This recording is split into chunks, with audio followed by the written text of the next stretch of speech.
We began the HSP Exchange as a way to create a public space, a public forum, to bring to our Latinx theological community in all of its diversity, as well as to our local church leaders and community activists, the voices and scholarship of the many gifted and wonderful HSP faculty and scholars.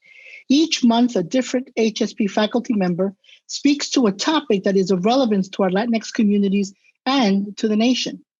For our first exchange, Dr. Claudio Carvajal spoke to the ecological destruction happening in our world, and he placed that concern in the context of Holy Week. It was very powerful and a very moving presentation. In our second exchange last month, Dr. Aida Pilarsky, who is with us tonight, addressed the issue of why a new hermeneutical approach is needed in order to read the Bible from a mujerista lens.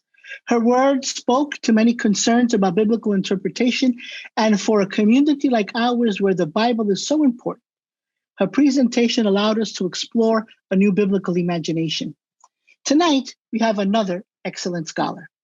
Dr. Harold Morales is Associate Professor and also the Director of the Center for the Study of Religion and the City at Morgan State University. Dr. Morales' research focuses on the intersections between race and religion and between lived and mediated experience. And he uses these lenses to engage Latinx religions in general and Latino Muslim groups in particular. His most recent book is titled Latino and Muslim in America, Race, Religion, and the Making of a New Minority. I am so very pleased and so honored to present to you Dr. Harold Morales, who will talk about the intersections of Islam, Latinidad, and interreligious engagement. Bienvenido, Harold.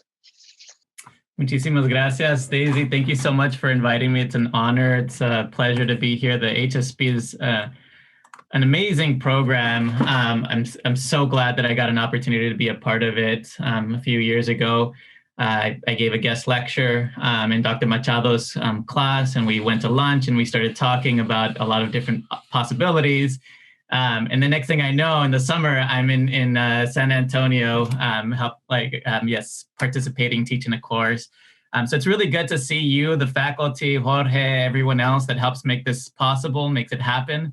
To the students that were either in my class or that I got to engage with at the lunches, on the different workshops, just community building.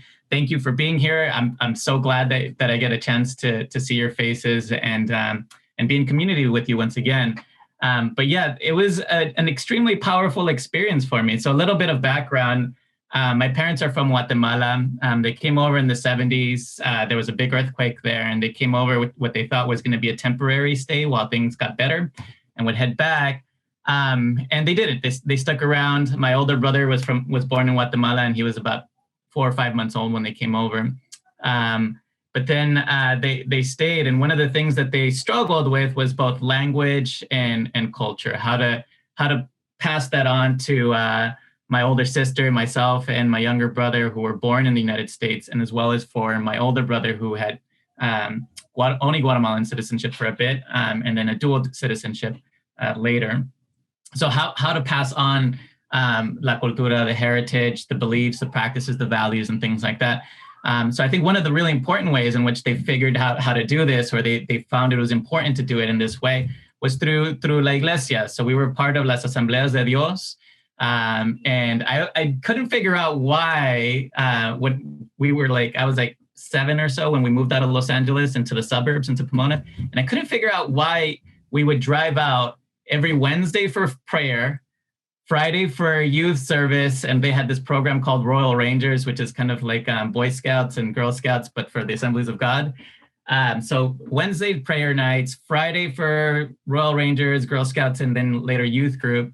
And then Sunday morning, we would go really early to teach my dad would teach the Sunday school program and also play the piano for the worship service. And then we would, go to El Pollo Loco and then go to a museum and then go back to church for the evening service and then drive back. So it was like an hour and a half each way. So it was a big expense for my parents in terms of gasoline. It was a big just journey. There was a lot of introspection that happened for me and my siblings during those trips, but I couldn't figure out why we continue to drive so far. Like there were other churches much closer, and there were other Spanish-speaking churches much closer. But as I got older, I kind of figured out what was going on, and it was that a lot of people, not only was it primarily Central Americans at this particular Assemblies of God church, but it was also a lot of people that they had known in Guatemala that were congregated at this particular place. So it was a way of trying to stay connected themselves, but then also to be able to pass that on to us as we were growing up. So it was a very important part of my life growing up. And it was one of the reasons why I chose to study religious studies and focus on that. And it was while I was doing my dissertation work that I came across, I was really interested in the way in which marginalized groups were using new media technology, internet, websites, social media, things like that, to develop out their identity narratives and understand and engage with one another. So I connected with the Los Angeles Latino Muslim Association, and Marta Galadari headed that, and began a relationship. So what I want to do today is just share with you some very brief kind of insights, overview into the community, and then kind of conclude with a few questions regarding what does it mean for groups, communities from different backgrounds to work together? So there's this term that a lot of us are familiar with, interreligious dialogue. And I want us to think about every time I go to one of these, it's always framed as a starting point, right? Let's have a dialogue, let's build a relationship, let's build out the networks. And then, so what's the next step? And that's what I think I'm increasingly interested in. Dialogue, yes, as a first step, but I think I'm at a first step and an ongoing part of the process. But really, I want to kind of emphasize today thinking about work, interreligious work, and how we can collaborate with people from different backgrounds and different communities. This is a graph here of there's a timeline at the bottom, and there's some events that I'll talk about. And then there's also all the nodes on these different points here represent a few examples of different media productions, media representations of Latino Muslims. And we won't go too much into detail into that regard, but just to give you an idea of what this graph is about. And this photo over on the left is of Hispanics, the Hispanic Muslim Annual Day, where they groups of different Latino Muslim communities from across the US fly over to New Jersey and congregate here for a gathering. It's one of the largest gathering of Latino Muslims in the nation, but there are other places where there are significant numbers that are growing as well. So in any case, so the first documented individuals to embrace Islam that we know of through archives and other sort of records happened in two places, in California and in New York. So in New York, you had Muslims from the Ahmadiyya. It's a kind of, some people think about it as a breakaway from Islam. Other folks think of it as a particular kind of Islam, and that there was a individual leader who was developing unique ideas about prophethood and the direction that the community should take. And so his followers were known as the Ahmadiyya. And a few missionaries came over from North India to the US and started to spread this particular form of Islam, and had a difficult time making inroads amongst most US communities, but actually made a lot of partnerships with Black communities, in particular jazz musicians. And also connected with, in terms of their archived records, connected with a handful of people who we believe are Latino. And so that's an important sort of question as well that we raise in terms of the historiography. At a time in history when the term Latino, Latinoa, Latinx, Latine, these terms weren't being used the way that they're being used today, what does it mean for scholars to retroactively read names and then identify these individuals as Latino, Latina, Latinoa, Latinx, Latina, or something else? So that's an important question that we continue to wrestle with. But in any case, so that's some of the earliest documented in the East Coast. And then in California, you had these large agricultural farms in which folks from the Punjab were coming over to work on these farms, and also folks from Mexico were coming up and came into contact with one another. The people that were coming from the Punjab were mostly Sikh, and mostly males. And a few of them were also Muslims. But folks who were coming over from there thought that they would just be here for a year or two and then would go back. And when things elongated and they figured out that they were going to have to make a life for themselves here in the US and in California, they started to build relationships with the women from Mexico. There were racial restrictions, racial code, racial laws that restricted folks from marrying within other racial communities.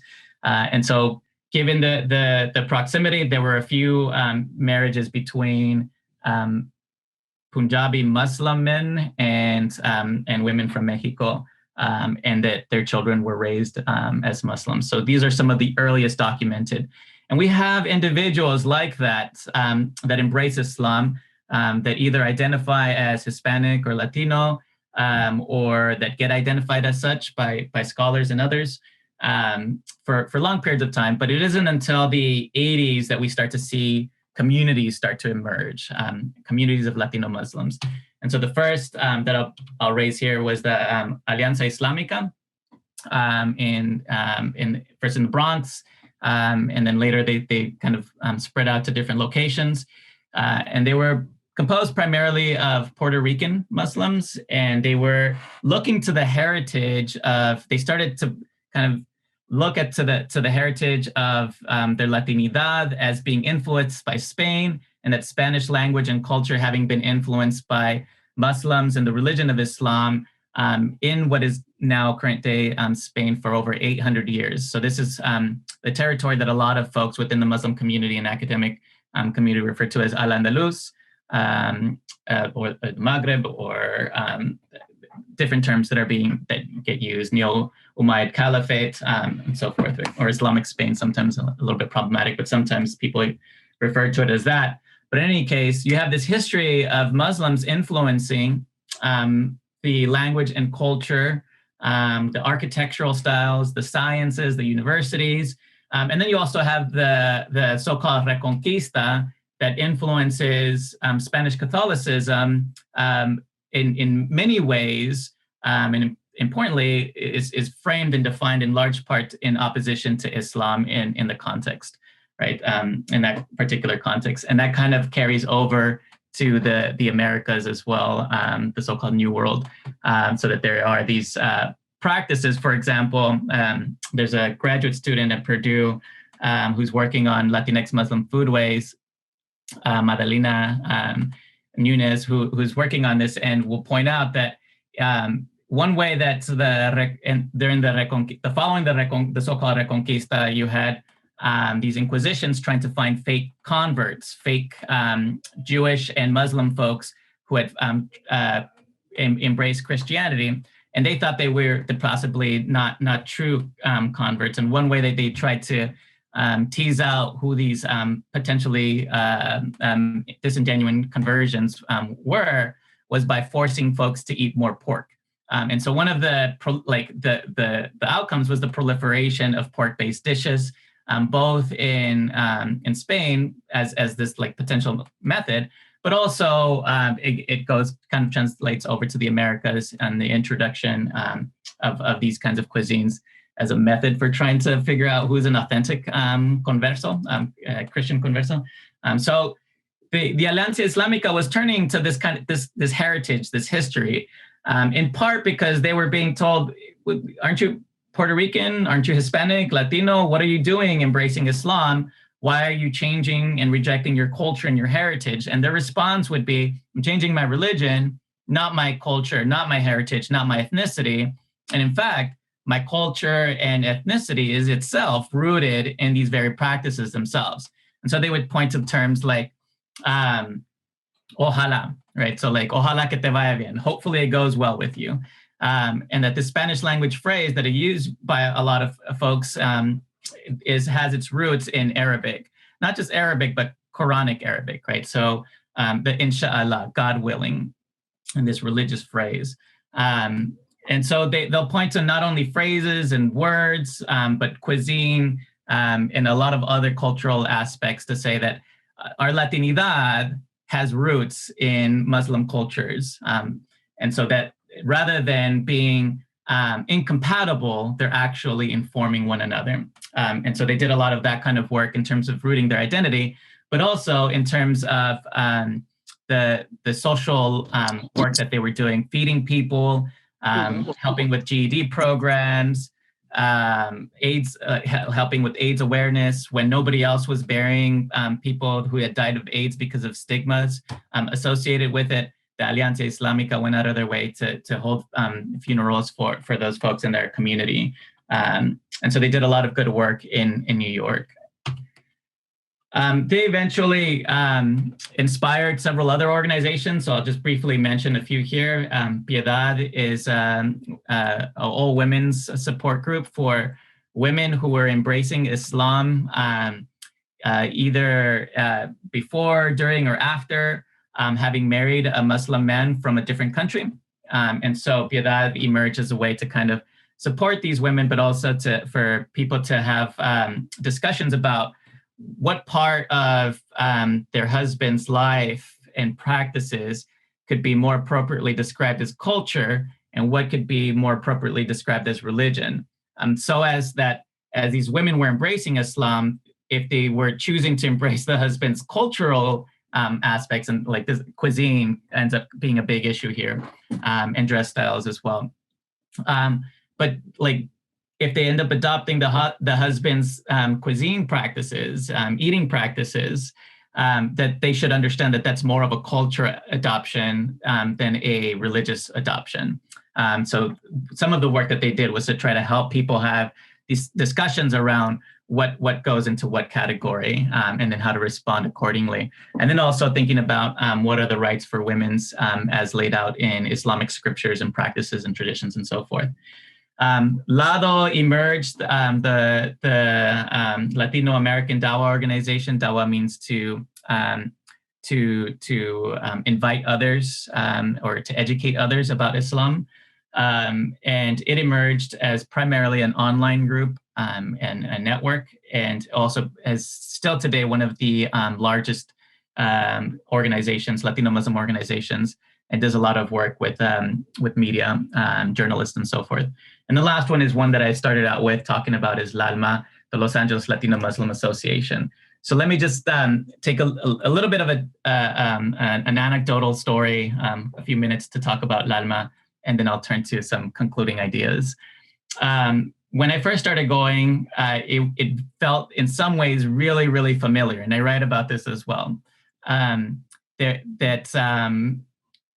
met on Sundays. In Islam, the main sort of day in which people congregate for worship is on Friday afternoons. But this Muslim group met on Sunday mornings. So that part of it felt more familiar to me in terms of the way that I was raised doing religious community. Also, the majority of the women, including the leadership, the majority of the people, including the leadership, were women. There was pan dulce and café always, and so like that was like, okay, yes, I know what to do here. And the way that the Sunday morning sessions went felt very much like Sunday school.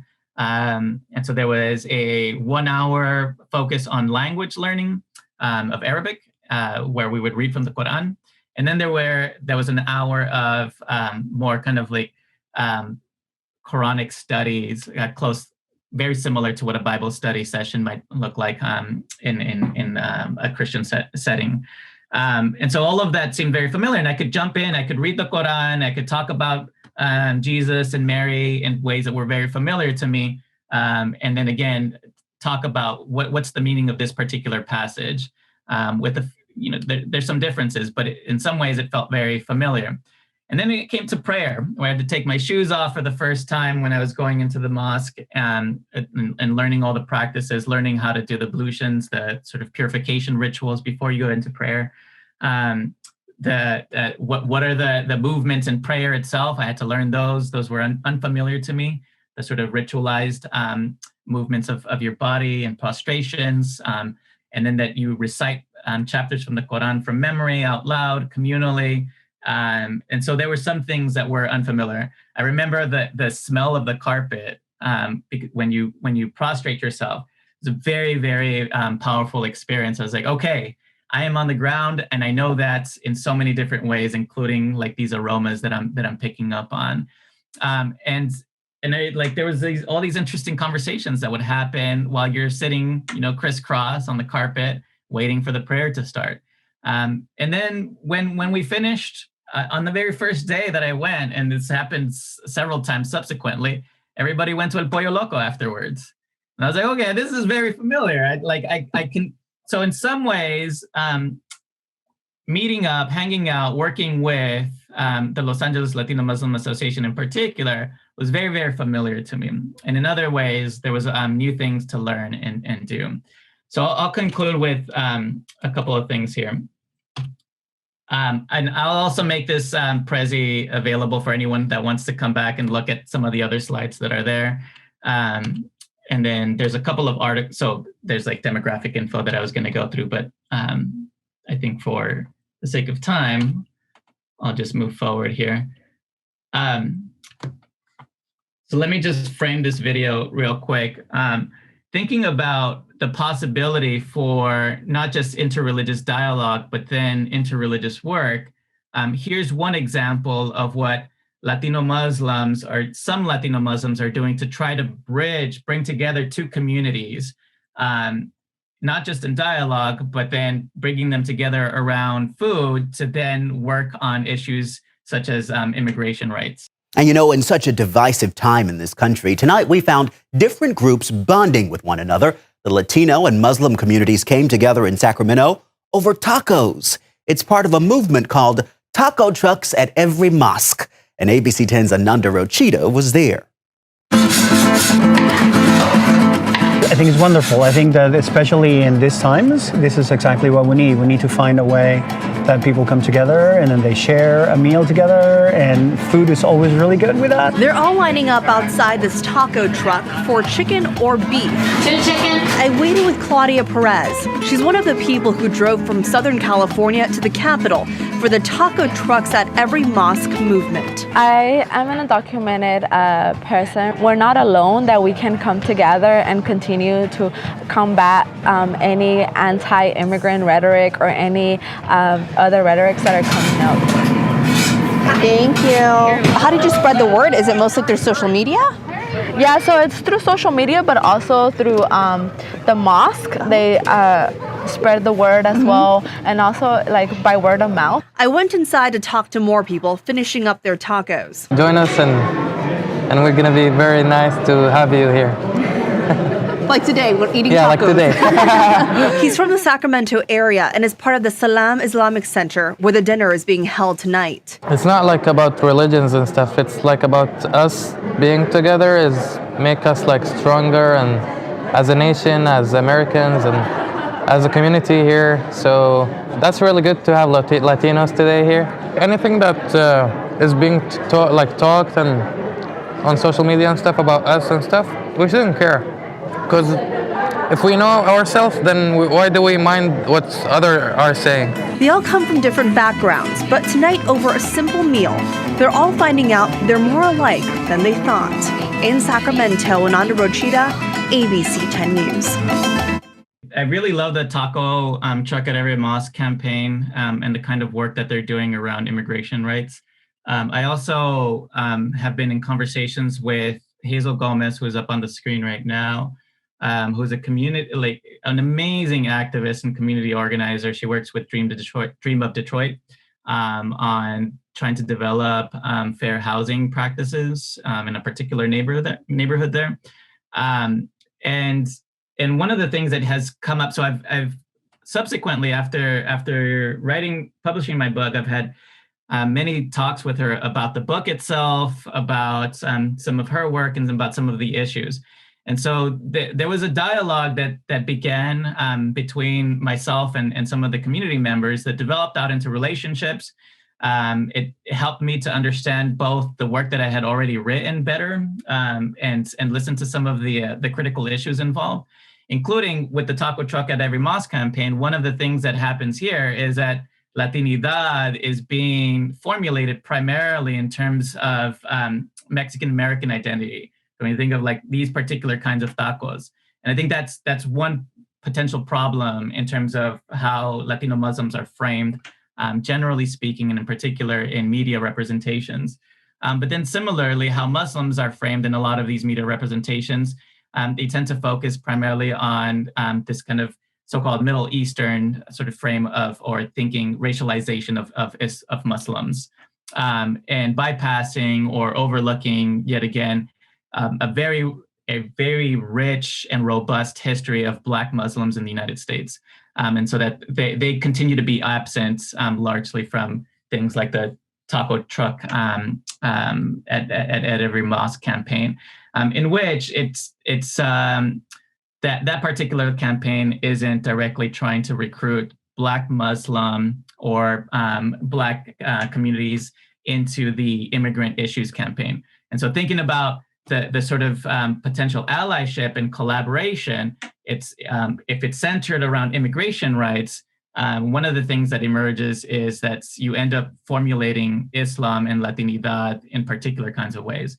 And so I think that's one of the things that Hazel has helped me to be able to articulate more clearly, but then also thinking about what are some other potential allyships, some other potential collaborations.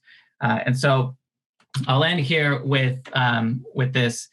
I'm currently working on with a group of amazing people, including Rupa Pillai, Kayla Wheeler, and a bunch of other amazing scholars on what we're calling tentatively the Good Life Project. And I hope that you'll visit our website at religionandcities.org/goodlife to learn more about it and how you can partner up, how you can help work with other communities. And Hazel is a very integral part of this. And had I not begun those initial conversations, I would have learned a lot less about my own communities, my Latinx communities, and the diversity that exists within there, and the possibilities for collaborations beyond immigration rights issues.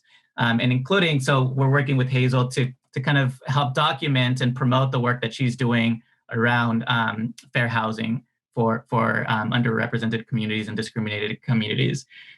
So I invite you all, as we go into the breakout rooms, I think Jorge or someone else might have a little bit more instructions before we do that, but I invite you all to start thinking about these discussion questions. What has been one of the most meaningful collaborations you've had with the community other than your own? And what are some of the lessons that you learned from it?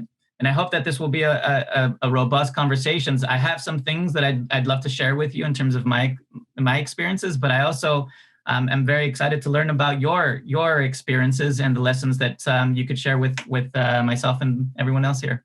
So thank you. I just want to tell you, Alfredo, that one of the highlights of the HSP is eating. We do a lot of eating at the HSP.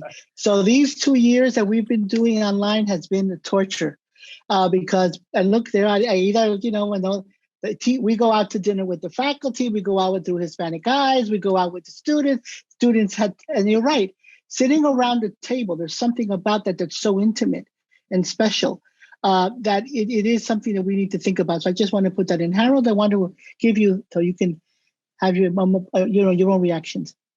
Yeah, no, thank you. These were all fantastic points and suggestions, and I'd love to learn from you all. And I hope that we can continue to talk, and then also maybe even collaborate at some point. I'm learning a lot from you all. But I got a chance to talk to David, and he was telling me about some of the ways that his institution has collaborated with a local Jewish community, and in particular responding to hate crimes, and that it resulted, the sort of collaboration, the communion, the spending time together resulted in the development of a program along the lines of learning about the Jewish community and with this aim of like trying to increase knowledge and reduce hate crimes against Jewish communities. And so I learned a lot about the program. Very excited, very happy that that exists, and invite others to think about similar kinds of projects. So I started telling him about something that we do in Baltimore, working with Jews United for Justice on renters, rights for renters. And we take students to, so first they hang out with members of the community. They learn about Judaism and some of the beliefs and rituals and practices and traditions. And then they talk about things really specifically like Sukkot, where there's this ritual where people in the Jewish community will build a temporary housing and live in it for a few days in order to commemorate the time in which they were living in temporary housing in the desert. Right, so to commemorate that ancestral connection. But they do, every time they do the Sukkot thing, they also highlight, hey, there are all these people living in temporary shelters called renters. And that's similarly, we experience as a community a lot of the hardships that come along with living in these shelters. And so that's part of that and a host of other traditions and beliefs have a religious inspiration to the work. And so it's here are my students in court being trained by lawyers, but also having had conversations with members of the Jewish community, thinking about what are the moral and religious inspirations for that kind of work, being at the court, documenting the unjust practices. And now, so we were doing that before the pandemic, and now that work is even more important. And so we've been working even more closely with the group. And that's just one example. Jorge and Daisy and Juan and others have pointed out the importance of food. I can't stress it, like food is life. I remember this when I was at HSP. Not only was it such a central aspect, but I remember Jorge and others pointing out over and over again that everything that we do is situated in a place. Like if I'm talking right now, we're all in different places, but we're sitting on chairs and our feet are on the ground, and that's so important to kind of highlight, contextualize, and center. La comida is life, and it comes from somewhere, right? So we work with other folks like the Black Church Food Security Network to address food apartheid and food insecurity. And so thinking about like, yes, let's get to know each other, and it's really helpful for pedagogical reasons, but also like I want to change the kind of extractivist relationships that anthropologists in particular, right? And that's my background, my training, engage in, right? So that we don't just go into these communities and say, hey, what can I learn from you? Like, what can you teach me so that I can like just take from you and not give anything back? So just thinking about what is that reciprocity. And I think Janae also mentioned this, like thinking about our positionality. I have so many stories that I would love to share, but I'll end there. But thinking about positionality as academics and as ministers is absolutely crucial when we come into these spaces. Yeah. Thank you, Harold. I have to tell you, and I think you have to agree with me, these exchanges are absolutely wonderful, right? I mean, we hit them out of the park every time. Every time. I mean, this is too much. Muchas gracias, Harold. Un abrazo grandote, grandote, grandote, bien sincero. By the way, Harold is teaching next year. Just laying it out there, just putting it out there, just so you know. He's one of our faculty. If I'm already getting a faculty group together, and it's going to be great to have him there, and with his work in his Center for Religions in the City. Muchas gracias, Harold. Se agradece mucho. And thank you for taking time to be here, to our hosts, for sharing the information with their networks. Thank you, David. Thank you, Lisa. Your support is so much. So thank you so much for that. We have had another rich and engaging evening. And I want to thank you again and remind you that academic communities, we take July and August off. Everybody is someplace else. So the exchange is going to be on break for July and August. But on September the 1st, mark your calendars, Altagracia Perez Bullard is going to speak about community activism in the time of Black Lives Matter for that community.